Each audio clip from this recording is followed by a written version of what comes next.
Validation की चाहत, हमें दूसरे कैसे देख रहे हैं। उसके पहले क्या होता है ना, जैसे आप 8 साल का बालक है, वो बुआ के घर गया है और ओडीएफ है ना, शौचालय उपलब्ध नहीं है, उसके कपड़े निकाल दिए गए और बेटा चले जा खेत में, और वो चला जाएगा और बिन शर्म संभवतः महसूस नहीं करेगा। पर वो जब वो 14 का हो जाएगा तो ये नहीं किया जा सकता उसके साथ, क्योंकि तब वो कॉन्शियस है दूसरी नज़रों के प्रति कि उसकी छवि क्या है, उसकी स्वतंत्र पहचान क्या है। और जब उस वैलिडेशन में कई और तरह के पैरामीटर जुड़ जाते हैं कि उससे उसके मित्र कैसे देख रहे हैं, बेहतर आर्थिक स्थिति वाले मित्र कैसे देख रहे हैं, क्लास में पढ़ने वाली एक लड़की जो टॉप भी करती है वो कैसे देख रही है, तब फिर वो भी एक मतलब वैलिडेशन की चाहत में वो रोज़ सुबह शीशे के सामने खड़ा होकर के देखता है कि क्या मैं वाकई ठीक दिखता हूँ या नहीं, जो 8-9 साल की उम्र में उस तरह से नहीं देखता था शायद। वो 13-14 की उम्र में देखने लगता है, अपने बालों पर मेहनत करता है, जेल लगाने लगता है। साल 2008-9-10 की अगर बात करें तो अब तो नहीं लगाते लोग जेल, कॉन्शियस हो गए हैं। पर ये भी है कुछ ये रेशियो। इस पर भी निर्भर करता है कि आप कौन से स्कूल में पढ़ रहे हैं। हम लोग ऑल बॉयज़ स्कूल में थे, तो हमें कतई इस बात का फ़र्क नहीं पड़ता था कि हम कैसे दिख रहे हैं, हमारे घुटने छिले हैं, हमारी शर्ट की पॉकेट फटी फटी है। 15-16 की उम्र में भी नहीं? नहीं, ऑल बॉयज़ था ना। स्कूल के बाहर मतलब? हाँ, तो स्कूल के बाहर तो आप जिस विद्यालय में पढ़ते हो उसका अनुशासन ऐसा था कि साइकिल पे डंडा मारो सीधे जाओ। लेकिन जब आप ट्यूशन में जाते थे, हाँ। तब आपको समझ में आता था कि अलका याग्निक और कुमार सानू सारे गाने बड़ों के लिए नहीं गा रहे हैं, कुछ आपके लिए भी गाने उन्होंने शुरू कर दिए हैं।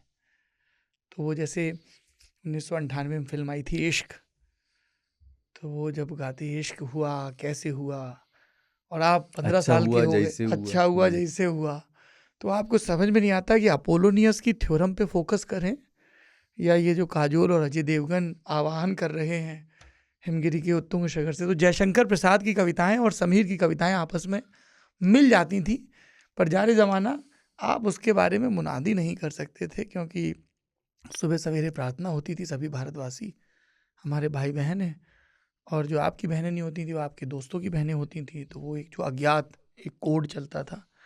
और इन सब से भी परे अगर कोई और किसी की बहन है जिसको आपको बहन कहने की बाध्यता नहीं है, मोहल्लेदारी से मुक्त, गांवदारी से मुक्त, दोस्तदारी से मुक्त, तो कहने का साहस कैसे जुटाया जाए, क्योंकि जो ट्यूशन के मास्टर साहब हों चाहे स्कूल के मास्टर साहब, कंटाप बहुत मारते थे, हुसड़ के मारते थे और डंडा रखते थे ब्याज में। और ये लगता था कि घर में अगर कह दिया गया तो हड्डी तोड़ दी जाएगी। पाइप, चप्पल और चिमटा, वाइपर जो मिलेगा उससे धोया जाएगा। तो ये जो बड़े होने के दो अनिवार्य लिटमस टेस्ट हैं, एक जिसका शुरुआती चरण होता है कि क्या मैं अपनी मर्जी से पैसा खर्च कर सकता हूँ। जवानी वही है ना कि यू मेक अ चॉइस, जेब में 100 रुपए है, ऑमलेट खाऊं कि कबाब खाऊं कि कोफ्ते खाऊं। ठीक है, तो वो आपको बड़े होने का, I made, nobody is making that choice for me. हाँ भाई, बच्चे के लिए 2 समोसे कर दो, या आप उससे इसरार कर रहे हो 2 समोसे कर दो। तो कहीं से आपने पैसे जुटाए और बाद में जब आप खुद पैसे कमाने लगे, 4 पैसे आएंगे तो शऊर आ जाएगा कि ठगे गए कि जुड़े गए। एक तो वो, और जब आप अपनी देह के प्रति थोड़े से कॉन्शियस होने लगते हो कि कैसे दिख रहे हो, अरे मैया कितना स्मार्ट लग रहा है रे। है ना वो।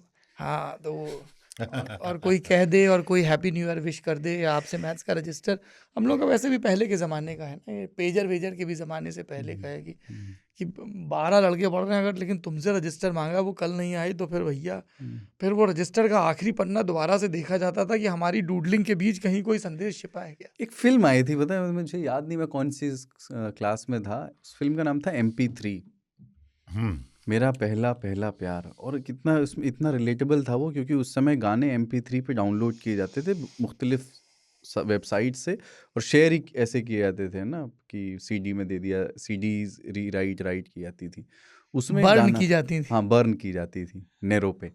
तो वो उसमें गाना था, और वो लड़का मतलब कानपुर देहात क्षेत्र का था शायद, जो हमारे स्कूल में पढ़ता था। उसने उस गाने को वो लगातार गाना शुरू किया, और उस फिल्म की और उस गाने की एक भूमिका थी ये दर्शाने में कि ये लड़का भी बड़ा हो गया है, हो रहा है। तो वो गाता था, कैसे समझाएं तुम्हें मेरा पहला पहला प्यार है। वो चूंकि ये वो दौर भी था जिसमें संभवतः वो अपने पहले प्यार की अवस्था से गुजर रहा होगा, 10वीं 11वीं का ही टाइम होगा मेरा अंदाज़ा जो है, मुझे याद नहीं है साल कौन सा था। बट कुछ एक गाने भी ऐसे होते हैं जो सडनली, जो आप कह रहे हैं ना, अर्थ वो खोलते आपके हैं। केस में अलका याग्निक, पर इसके केस में वो गाना था। जैसे वो करण अर्जुन फिल्म आई थी तो उसमें एक गाना था, जाती हूँ मैं जल्दी है क्या, है ना। तो इससे पहले हमने इश्तिहारी घोड़े मस्ती के ऐड पर देखे थे, और फिर वो उस गाने में, मतलब मुझे बहुत बात तक सब, जब बाद में आप पढ़ते हो, लिटरेचर पढ़ते हो, सोशियोलॉजी, तब आपको समझ में आता है कि किस तरीके से अश्व का इस्तेमाल अलग अलग शक्तियों के निरूपण के लिए, अश्व का, सर्प का इस्तेमाल किया जाता है। तो वो समझ में नहीं आता था कि ये, क्योंकि अगर आपने कभी, आप घोड़े के पास गए हो जहाँ घोड़े बंधे हैं, तो वहाँ लीद, बदबू, वो सब आती है, नॉट अ गुड साइड। घोड़े पे सवार होकर दौड़ना अच्छी साइड है। अब वो अस्तबल है, महकता है बुरा, और वहाँ पे वो कन्या बिल्कुल कामातुर प्रेमातुर हुई जा रही है, लगा के बालों में बड़ा सा प्लास्टिक का फूल, जाती हूँ मैं जल्दी है क्या, धड़के जिया। और धड़के जिया में वो बाकायदा सिर्फ वाचिक नहीं धड़क रहा है, वो आंगिक भी धड़क रहा है, तो कैमरे के साथ साथ छाती भी ऊपर नीचे हो रही है। तो वहाँ पे जाके लगता था, अच्छा गुरु, ये जो बड़े लोग बातें करते हैं वो ऐसी कुछ होती है, क्योंकि देखिए, शरीर पहले सत्य बोलता है, मन बाद में। तो कनपटी अनपटी आपकी लाल वाल होने लगती थी, आपको लगता था कि यार रक्षक का गाना है, शहर की लड़की, या रंगीला के गाने हैं, इन गानों के आते ही सुपरहिट मुकाबला में पानी लाने के लिए क्यों कहा जाता है। वो बहुत क्रांतिकारी चीज थी ना, कि नायिका के पाँव दिख रहे हैं, है ना, जांग दिख रहे, मतलब बहुत वो असहज करने वाली स्थिति थी। लेकिन फिर ये कि वो, मतलब वो एक दिन वो पहला बांध टूटने वाली बात है, और वो डिपेंड करता रियलाइजेशन। है कि आप कहाँ पल बढ़ रहे हैं, बड़े शहरों में, छोटे शहरों में। जैसे मैंने कितनी रातें गुजारी हैं, जैसे जब कभी होता है ना कि घर परिवार में कहीं चाचा के यहाँ कोई बाहर गया है, तो आपको सोने वहाँ जाना है, क्योंकि घर में कोई बड़ा नहीं है, तो सब लोग सो गए। अब आप उस दिन घर के बड़े पुरुष हो, क्योंकि आप सबसे बड़े भतीजे हो, तो चाची बच्चे सब लोग सो गए, आपको खाना, तो अब आप भरपूर टीवी देख सकते हो, और केबल लगा हुआ है। तो वो एक्शन टीवी आता था, और एक्शन टीवी पे एक शो आता था जिसका नाम था सिल्क स्टॉकिंग्स। तो पहले दिन वो शो देखा, अगले दिन डिक्शनरी में देखा कि स्टॉकिंग्स का मतलब क्या होता है। ठीक है, तो जिन दर्शकों को नहीं पता, स्टॉकिंग्स एक किस्म के जालीदार मोजे होते हैं जो जांग तक चढ़ा के पहने जाते हैं, लेकिन चूंकि उसको स्त्रियां पहनती हैं तो वो तमाम पुरुषों की नज़र में बहुत ही कमनीय काया वाले हो जाते हैं। तो वो सिल्क स्टॉकिंग्स आता था, और एक बेवॉच आता था पामिला एंडरसन का। इस तरह के 2-3 सीरियल आते थे जिसमें जो एक वेस्ट का एक सहजता भाव है, अराउंड देयर बॉडी, बीचेस के इर्द गिर्द, वो सब होता था। पर आपको लगता था ये क्या ही अद्भुत चीज़ है।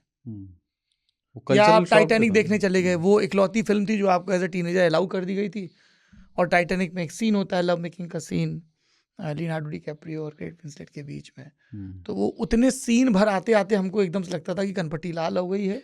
किसिंग सीन्स भी तब इतने कॉमन नहीं थे, और हिंदी फिल्मों में होते नहीं थे। भाई साहब, राजा हिंदुस्तानी में एक था, इसलिए वो सिनेमाघर में देखने नहीं दी गई थी, और जब टीवी पे आई थी तो वो सीन जल्दी से बढ़ा दिया गया था। मतलब दो ऐसे कौमार के प्रहरी तैयार बैठे रहते थे जिनको पहले से काउंटर पता होते थे, अमुक सीन के बाद अमुक सीन आएगा, तो उसके पहले वो वीसीआर का रिमोट लिए बैठे रहते थे, जल्दी से आगे बढ़ा दे।